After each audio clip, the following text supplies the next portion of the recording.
Bonsoir de la salle de rédaction, les informations pour ce mardi 9 mai. Dans les procès devant la Cour constitutionnelle aujourd'hui, les deux frères Subramanian et Gérard Bastien ont voulu savoir pourquoi ils ne bénéficiaient pas de remise de peine dans leur cas.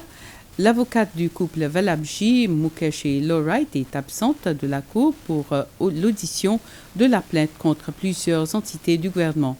Enfin, la Cour a rejeté la demande de la mise à l'écart des juges dans l'affaire du 10e amendement de la Constitution des Seychelles. Rappelons-nous qu'en juin 2022, le 10e amendement de la Constitution est entré en vigueur. Cet amendement stipule que les forces de défense des Seychelles exercent plus ou moins les mêmes pouvoirs que la police. Cela en matière d'arrestation, de fouille ou de toute autre activité de police. Et puis, la Commission des droits humains, le Bureau de l'Ombudsman et l'Association des avocats, regroupant la plupart des avocats des Seychelles, ont ensemble déposé une pétition devant la Cour constitutionnelle contre ce 10e amendement.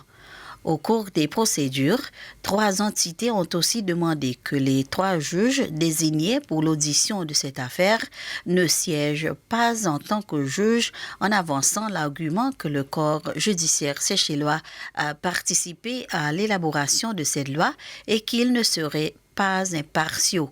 Ce matin, ces 3 juges ont rendu leur jugement en décidant de ne pas se dessaisir de l'affaire que les 3 plaignants ont toujours en recours, qui est la Cour constitutionnelle elle-même.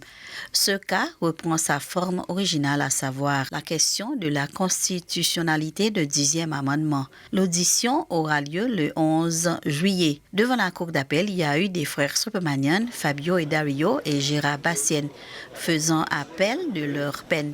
Ils font savoir que dans plusieurs procès de drogue précédents, au moins 9 des condamnés ont bénéficié d'une remise de peine. Madame Alexa Amsbury vient de reprendre le travail et alors demande le rapport afin de revoir le jugement de la Cour d'appel de ses 3 clients.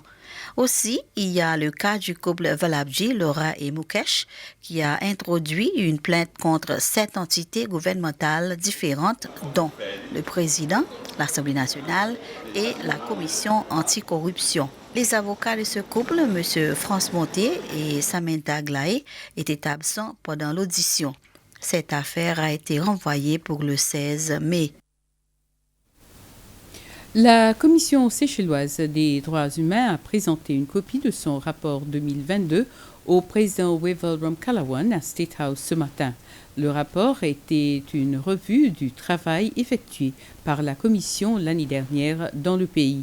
C'est le président de la Commission, Bernardin Renault, qui a présenté une copie au président Ramkalawan. M. Renault a dit avoir enregistré au total 117 plaintes, soit une hausse de 50% par rapport à 2021. Cependant, 18 cas seulement ont fait l'objet d'investigations sur des violations potentielles de droits humains. Et toujours à State House, le nouvel ambassadeur de Suisse aux Seychelles, Rolf Stadler, a présenté ses lettres de créance au président Ramkalawan en présence du ministre des Affaires étrangères Sylvestre Radegonde. L'ambassadeur Stadler a aussi rencontré le vice-président Ahmed Afif, où il a encore une fois évoqué plusieurs domaines dans lesquels les Seychelles et la Suisse peuvent collaborer. Cela inclut des domaines tels que l'éducation, le tourisme et le changement climatique.